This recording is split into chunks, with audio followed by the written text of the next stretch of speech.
नमस्कार, मी वैभव राऊत तुम्हा सर्वांचं स्वागत करतो आपल्या यूट्यूब प्लॅटफॉर्मवरती. मुलांनो, मागील काही दिवसापासून आपण महाराष्ट्र पोलीस भरती 2024साठी आपली लेक्चरची सिरीज सुरू केलेली आहे आणि त्याच्यामधील आजचा हा 22वा दिवस आहे. आज आणि मागच्या काही दिवसांमध्ये आपण महाराष्ट्र पोलीस भरती 2024साठी काही प्रीवियस इयर क्वेश्चन पेपर म्हणजे ज्याला आपण PYQ म्हणतो असे PYQ आपण सोडवले आहेत, ज्याच्यामध्ये आपण काही संभाव्य प्रश्नांचा पण सराव केला. आणि असाच मी आज एक 22व्या दिवशी तुम्हाला अंकगणिताचे सर्व प्रश्न एका जिल्ह्याचे त्यामधील अंकगणिताचा पूर्ण भाग सोडून घेणार आहे. ठीक आहे, चला तर मग मुलांनो, आज आपण एक नवीन जिल्ह्याची प्रश्नपत्रिका तुमच्यासमोर घेऊन आलो आहेत. महाराष्ट्र पोलीस भरती 2024 त्याच्यामध्ये काही संभाव्य प्रश्न आहेत. त्याचबरोबर आज आपण रायगड जिल्ह्यासाठी जी प्रश्नपत्रिका झाली होती मागच्या वर्षामध्ये त्या वर्षामधील सर्व प्रश्न PYQ घेतलेले आहेत. आणि हे काही प्रश्न आहेत, हे जरी आपण पोलीस भरतीसाठी सिरीज चालवत असेल तरी पण ह्या प्रश्नाचा उपयोग आपल्याला महाराष्ट्र शासनाच्या ज्या सरळ सेवा परीक्षा आहेत या सरळ सेवा परीक्षामध्ये सुद्धा होणार आहे. ठीक आहे, चला तर मग मुलांनो, आजच्या आपल्या लेक्चरला आपण सुरुवात करून घेऊ. रायगड जिल्ह्याची प्रश्नपत्रिका पाहतोय आज आपण. बघा, चांगला एक सुविचार मी तुमच्यासमोर घेऊन आलोय.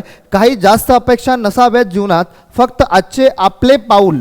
काय म्हणतायत बघा, काही जास्त अपेक्षा नसाव्यात जीवनात, फक्त आजचे आपले पाऊल कालच्यापेक्षा जास्त योग्य व पुढे पडावे इतके पाहावे.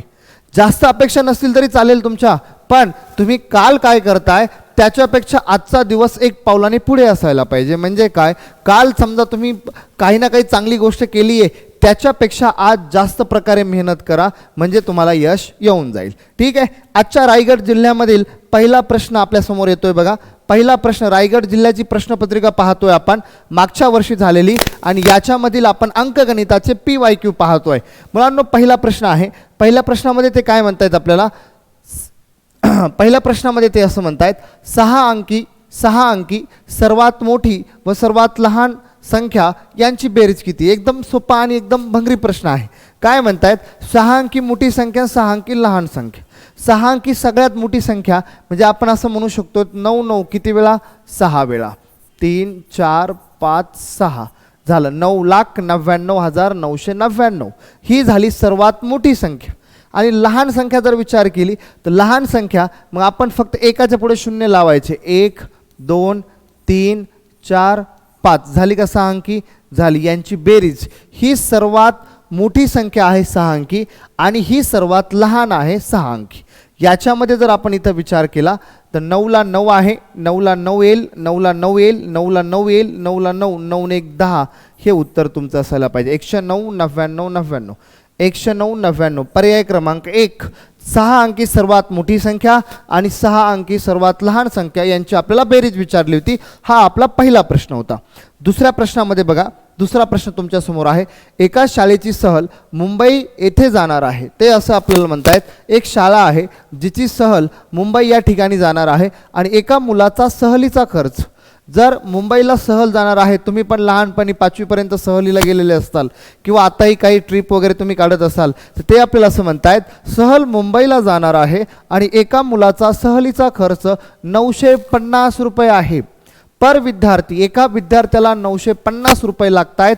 तर आपल्याला ते असं म्हणतायत, त्या शाळेत एकूण 120 मुले सहलीला जाणार आहेत, तर सर्व विद्यार्थ्यांचा सहलीचा खर्च किती. एकदम सोपा प्रश्न आहे. काय करावं लागेल बघा, 950 एका विद्यार्थ्याची आणि असे विद्यार्थी आहेत माझ्याकडे 120. फक्त आपल्याला गुणाकार करायचा आहे. गुणाकारामध्ये हा शून्य जसा आहे तसा ठेवा. 12 पंचे 60, हातच्या आले 6, 12 9 160 आणि 6 114, 1,14,000. 1,14,000 वाला पर्याय क्रमांक 2 आहे. म्हणजे आपला दुसरा प्रश्न या ठिकाणी झालेला आहे. पहिले 2 प्रश्न एकदम सोपे होते. तिसरा प्रश्न तुमच्यासमोर मी घेऊन येतोय. तिसरा प्रश्न काय म्हणतायत, एक गाडी अ या ठिकाणावरून B या ठिकाणापर्यंत ताशी 45 किलोमीटर प्रति वेगाने जाते.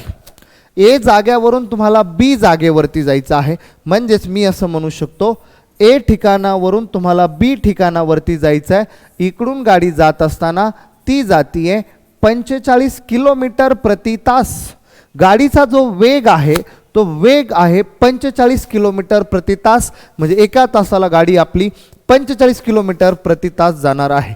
पुढे ते म्हणतायत जर ए व बी या ठिकाणामधील अंतर, हे जे अंतर आहे म्हणजे याला मी असं म्हणू शकतो, हे जे अंतर आहे हे अंतर आहे 225.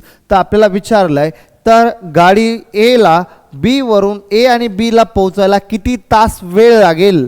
मग एकच सूत्र या ठिकाणी काम करतं, वेळ बरोबर अंतर भागिले वेळ, अंतर भागिले वेळ. हा फॉर्म्युला टाकायचा, तुमचं उत्तर लगेच येऊन जातं. काय म्हणतायत या ठिकाणी अंतर आहे 225. 225 भागिले 45. जर मी विचार केला 45 45 90 90 90 180 म्हणजे 4 पट झाली आणि पुढे प्लस 1 पट म्हणजे उत्तर आलं 5 पट, म्हणजे 5 तास लागतील. कारण तास कशामध्ये, इथे किलोमीटर प्रति तास दिलं आहे आणि या ठिकाणी किलोमीटर दिलेलं आहे. मग किलोमीटर गेल्यावर राहील फक्त आवर्स, म्हणजे उत्तर येईल 5 तास. प्रश्न क्रमांक हा पण आपला सोपा होता. ठीक आहे, पुढचा प्रश्न देतो. पुढच्या प्रश्नामध्ये काय म्हणतायत ते प्रश्न वाचून घ्या. पुढच्या प्रश्नामध्ये आपल्याला काय म्हणतायत ते, चला पुढच्या प्रश्नामध्ये ते आपल्याला असं म्हणतायत, एक शेतकऱ्याने मिरचीच्या रोपाचे 150 ट्रे आणले. सध्या लगेच बघा तुम्ही, जून महिना चालू आहे, जून महिन्यामध्ये शेतकऱ्याची पेरणी वगैरे चालू आहे आणि ते आपल्याला असं म्हणतायत की त्याने मिरचीच्या रोपाचे 150 ट्रे आणलेत आणि एका ट्रेमध्ये प्रत्येक ट्रेमध्ये 35 रोपे होती. एका ट्रेमध्ये, आता मला जर एकूण रोपं काढायचे असतील तर मी काय म्हणणार, 150 ट्रे आहेत, एका ट्रेमध्ये आहे 35. हा गुणाकार करत असताना शून्य जसा आहे तेव्हा 15 5 75 हातच्या 7, 15 त्रिक 45 आणि 7 होतात 52, 5250 एवढे रोपं त्याने आणलेत. आणि ते आपल्याला म्हणतायत त्याने एका ओळीत, जेव्हा शेतकरी असं शेतामध्ये लाईन वगैरे लावतात ते म्हणतात एका ओळीमध्ये 25 रोपं लावली जातात. तर आपल्याला रोपं लावायची आहेत 5250. तर 5250 रोपं लावण्यासाठी किती ओळी लागतील, तर मग एकूण ओळी काढण्यासाठी फक्त भागाकार करावा लागतो. एकूण रोपं आहेत त्याला एका ओळीच्या रूपाने भाग द्या म्हणजे 25ने, आणि एवढे कॅल्क्युलेशन केले की 25 दुने 50 राहिले 2, 25 राहिले 2, 25 एक 25, तर उत्तर आलं 210. लाईन लागतील 210, म्हणजे त्या शेतकऱ्याला 5250 रोपं लावण्यासाठी तुम्हाला 210 ओळी कराव्या लागतील. क्लिअर झालं. चला नेक्स्ट प्रश्न क्रमांक 5. प्रश्न क्रमांक 5 आहे, एका इमारतीवरील टाकीची धारकता मीन्स त्याचा अर्थ असा होतो त्या टाकीची कॅपॅसिटी. त्या टाकीमध्ये एकूण पाण्याचा साठा 3000 लिटर बसतो आहे. 3000 लिटर टाकी बसतीये. तर ते आपल्याला म्हणतायत त्या इमारतीत 16 कुटुंबे राहतात. प्रत्येक कुटुंबाचे दररोज 225 लिटर पाणी वापरावे लागते. 16 कुटुंब आणि प्रत्येक दिवशी टाकीला लागतंय 225. हा जर गुणाकार केला तर मला त्या कुटुंबाचा एकूण वापर कळेल. मग मी लगेच असं म्हणाल याच्यामध्ये 16 5 80 हातच्या 8, 16 दुने 32 आणि 8 40, परत हातच्या 4, 16 दुने 32, 32 आणि 4 36. 3600 लिटर पाणी त्या 16 कुटुंबाला लागतंय. पण त्यांची टाकी आहे कितीची, 3000ची टाकी आहे, 3000 लिटरची, आणि त्या 16 कुटुंबाला पाणी लागतंय 3600. 3600 लिटर पाण्याची क्षमता आहे.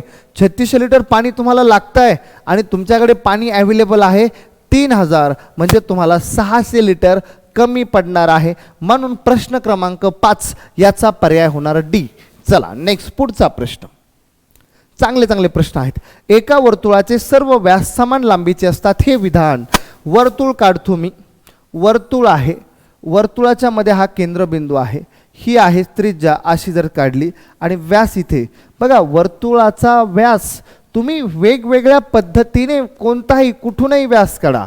हा व्यास वर्तुळाचा प्रत्येक व्यास जे केंद्रबिंदूमधून लाईन जाते तो असतो व्यास, आणि प्रत्येक केंद्रबिंदूमधला व्यास हा समान असतो. म्हणजे हे विधान चूक बरोबर, हे बरोबरच आहे.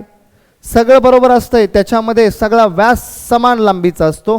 म्हणून आपण म्हणू शकतोय एका वर्तुळाचे सर्व व्यास हे समान लांबीचे असतात. चला पुढे जर आपण पाहिलं पुढच्या प्रश्नामध्ये, प्रश्न क्रमांक 7. मुंबईहून रात्री 10:15 निघालेली रेल्वे दुसऱ्या दिवशी दुपारी 1:40 पोहोचली. मुंबईवरून एक रेल्वे निघली मुंबईला तुम्ही फिरायला गेले आणि मुंबईवरून एक रेल्वे निघली, ती रेल्वे रात्री 10:15 निघली आहे आणि ती दुसऱ्या दिवशी दुपारी किती 1:40. आता मला एक सांगा, 10 वाजता रेल्वे निघली म्हणजे इथालचे रात्रीचे जर मी विचार केले तर रात्रीचे म्हणले का आपल्याला, नाही, रात्रीचे 1:40. इथं जर मी रात्रीचे 1:40चा विचार केला तर रात्रीचे 1:40 ते दिवसाचे 1:40. बघा बरं, रात्रीचे 1:40 ते दिवसाचे 1:40 माझे टोटल किती तास होतात, तर माझे होतात 12 तास. नीट समजून घ्यायचं उदाहरण, माझे होतात 12 तास. मग आता गॅप कुठालता राहिला, रात्रीचे 1:40 ते त्याच्या मागे तुमचे रात्रीचे 10:15 याच्यामधला गॅप. बघा मी परत एकदा सुटसुटीत लिहितोय, रात्री 10:15 ते रात्री किती 1:40 याच्यामधला आपल्याला गॅप पाहिजे आहे, याच्यामधला गॅप पाहिजे आहे. तर इथे मी लगेच असं म्हणू शकतो, 1 मधून जर 11 मायनस केले तर ते आले माझे 2 तास आणि वरचे 40 आणि मागचे 45 म्हणजे 85 मिनटे, म्हणजे 3 तास 25 मिनटं या ठिकाणी वेळ आला. आणि सगळा वेळ जर विचारला असेल तर 12 आणि 3 15 म्हणजे मी असं म्हणू शकतो 15 तास 25 मिनिटं वेळ लागणार आहे. 15 तास 25 मिनटं. कोणता ऑप्शन आहे, ऑप्शन क्रमांक बी याचं उत्तर होणार. एकदम सोपे साधे प्रश्न पोलीस भरतीला विचारलेले असतात. पोलीस भरती जास्त प्रकारची अवघड नसते. ठीक आहे, चला नेक्स्ट पुढे याच्या पुढचा प्रश्न काय म्हणतायत, 8 सेंटीमीटर लांबी व 3 सेंटीमीटर रुंदी असणाऱ्या आयताची परिमिती. आयताच्या परिमितीचं सूत्र माहिती असायला पाहिजे. मग आपण लगेच असं म्हणू शकतोय, परिमिती बरोबर आयताची परिमिती बरोबर 2 गुणिले लांबी प्लस रुंदी. मग या ठिकाणी 2 गुणिले लांबी आहे 8 आणि रुंदी आहे 3 म्हणजे 11 गुणिले 2 तर उत्तर असेल 22 सेंटीमीटर. तर पर्याय क्रमांक 2 हे याचं उत्तर असायला पाहिजे आणि तेच उत्तर आहे. ठीक आहे, चला नेक्स्ट पुढचा प्रश्न. सोपे प्रश्न आहेत. प्रश्न क्रमांक 9, 1 चौरस मीटरला 80 रुपये एक चौरस मीटर आहे, ज्याला 80 रुपये प्रमाणे 16 मीटर लांब व 12 मीटर रुंद अशा सभागृहाला फरशी बसायची आहे. सभागृह आलं की लांबी गुणिले रुंदी आलं. मग लांबी गुणिले रुंदी म्हणजे मी जर क्षेत्रफळ आधी काढून घेतलं तर मी असं म्हणू शकतो 16 गुणिले 12 हा जर गुणाकार मी तोंडी केला तर 16 2 18 180 6 2 12 म्हणजे उत्तर आलं 192 मीटर स्क्वेअर, 192 मीटर वर्ग हे त्याचं क्षेत्रफळ होईल. आणि एका ह्याला क्षेत्रफळाला किती लागतं आहे, 80. एका ह्याला 80 लागत आहे एका मीटरला, एका चौरस मीटरला. तर माझ्याकडे 192 चौरस मीटर आहे ना, मग मी लगेच असं म्हणू शकतो 192 गुणिले 80. 0 0 8 2 16 हातचा आला 1, 9 8 72 1 73 हातचा आला 1, परत 73 हातच्या 7 8 1 8 8 7 15 15,360. पर्याय क्रमांक सी. असे सोपे प्रश्न असतात जे तुम्हाला उडवता यायला पाहिजेत. चला पुढे काय म्हणतायत, प्रश्न क्रमांक 10, मावशीने 12 मीटर लांबीची एक रंगाची व 18 मीटर लांबीच्या दुसऱ्या रंगाची अशा 2 प्रकारच्या कागदी पट्ट्या आणल्या. एक बाई असेल, एक मावशी असेल, शांताबाई म्हणतो मी तिला. शांताबाईने काय केलं, एक 12 मीटर लांबीची पट्टी आणि एक 18 मीटर लांबीची पट्टी आणली. हे शांताबाईचा पराक्रम आहे. आणि आपल्याला ते असं म्हणतायत, एक 12 मीटर लांबीची पट्टी आणि दुसरी 18 मीटर लांबीची पट्टी आहे आणि या लांबीचं काय झालं, तिला समान तुकडे करायचे. दोन्ही पट्ट्याचे समान तुकडे करायचे आहेत आणि ते म्हणतायत सगळ्यात मोठ्यात मोठा जर तुकडा करायचा असेल समान लांबीचा तर तुम्ही किती मीटरचा मोठा तुकडा करू शकता असं ते आपल्याला म्हणतायत. तर याच्यासाठी एक कन्सेप्ट आहे, फक्त तुम्हाला काढावा लागतो मसावी. आणि मसावी मी बऱ्यापैकी सगळ्या विद्यार्थ्यांना शिकवलेलं. मसावी काढायचा आहे तर मसावी कुणाचा काढायचा, तर 12 आणि 18चा, म्हणजे 12 आणि 18. महत्तम सामायिक विभाजक कशाला म्हणायचं, अशी संख्या जी मोठ्यात मोठी आहे आणि दिले गेलेल्या संख्येच्या पाड्यात येणारी मोठ्यात मोठी सामायिक संख्या म्हणजेच मसावी, ज्याला आपण हायेस्ट कॉमन फॅक्टर म्हणतो, विभाजक. क्लिअर झालं. मग इथे बघा मला लगेच समजतंय 6 2 12 6 3 18 म्हणजे मी असं म्हणू शकतो मसावी बरोबर 6 म्हणजेच 6 मीटर सगळ्यात मोठा तुकडा असू शकतो आणि 6 मीटरचे तुकडे त्या शांताबाई करू शकतायत. म्हणजे 6 मीटर म्हणजे पर्याय क्रमांक बी. समजताय? चला नेक्स्ट पुढचा प्रश्न, प्रश्न क्रमांक 11. चला, शुभमचे आजचे वय काय म्हणतायत? शुभमचे आजचे वय 12 वर्ष आहे. शुभम आज किती वर्षाचा आहे? तर शुभम 12 वर्षाचा आहे. म्हणजे आपण असं म्हणू शकतोय शुभम 12 वर्ष. शुभमचे वडील, शुभमचे जे वडील आहेत ते शुभमचे वडील आज 42 वर्षाचे आहेत. आणि पुढे त्यांनी सांगितलंय शुभमची आई त्याच्या वडिलांपेक्षा, म्हणजे शुभमची जर आई घेतली तर शुभमची आई वडिलांपेक्षा 6 वर्षांनी लहान आहेत. मग शुभमचे वडील 42 आहेत आणि 42 मधून जर 6 कमी केले तर शुभमची आई येईल 36 वर्षाची. मग आपल्याला त्यांनी सांगितलंय तर शुभमच्या आजच्या वयाचे व आईचे गुणोत्तर. शुभमचं आजचं वय 12 आहे, आईचं आजचं वय 36 आहे. 12 × 1 = 12, 12 × 2 = 36. गुणोत्तर असायला पाहिजे 1:2. म्हणजे आपल्याला या ठिकाणी असं आपण म्हणू शकतोय 1:2. आपल्याला उलटं विचारलं का काय विचारलं त्यांनी बघा. तर शुभमच्या आजच्या वयाचे आईच्या आजच्या वयाशी गुणोत्तर.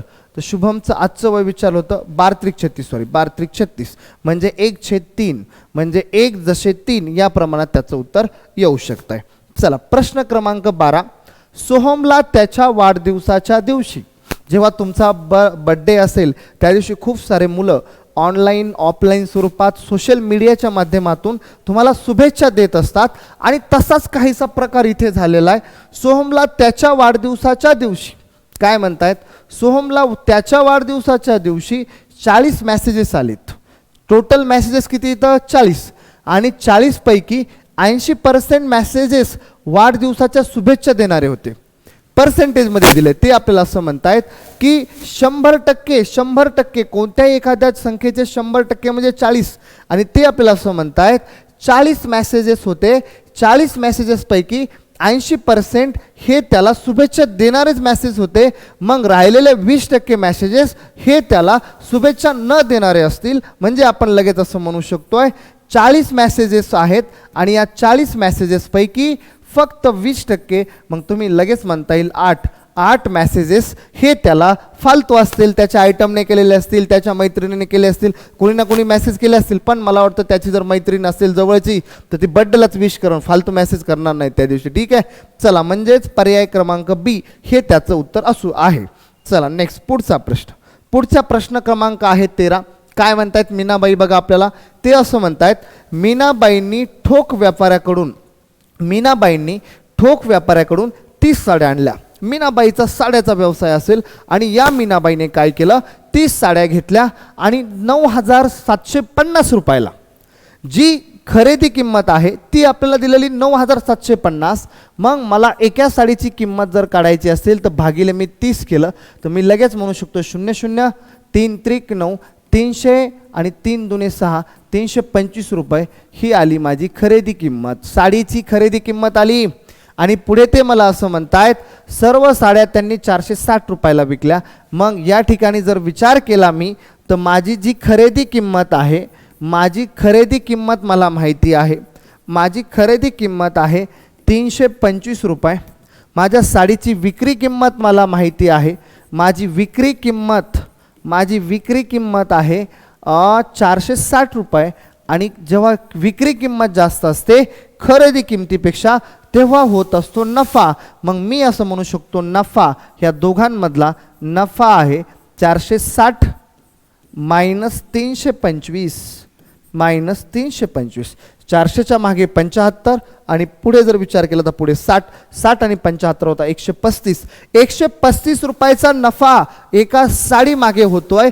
तर अशा 30 साड्या आणल्या होत्या. तर एकूण नफा जर काढायचा असेल तर 30 गुणिले 135 00 5 त्रिक 15 13 त्रिक 39 आणि 40 50 कॅल्क्युलेशन दनादन यायला पाहिजेत. पर्याय क्रमांक डी. चला पुढचा प्रश्न. प्रश्न क्रमांक 14 आहे. खालील आकृतीत दिलेल्या कोणाच्या जोड्यापैकी कोणत्या कोणाच्या जोड्या ह्या संलग्न कोणाच्या जोड्या आहेत. संलग्न कोण कुणाला म्हणायचं आणि संलग्न कोणाच्या जोड्या हे बघा थोडंसं महत्त्व मापनचा प्रश्न आहे. या ठिकाणी तुम्हाला आकृती दिलेली आहे. पण त्या ठिकाणी थोडेसे अल्फाबेट लिहायचे बाकी, तर मी लगेच लिहून टाकतो, आकृती पण काढतो, तुम्ही करेक्शन करून घ्या थोडंसं. बघा, एकच मिनटं.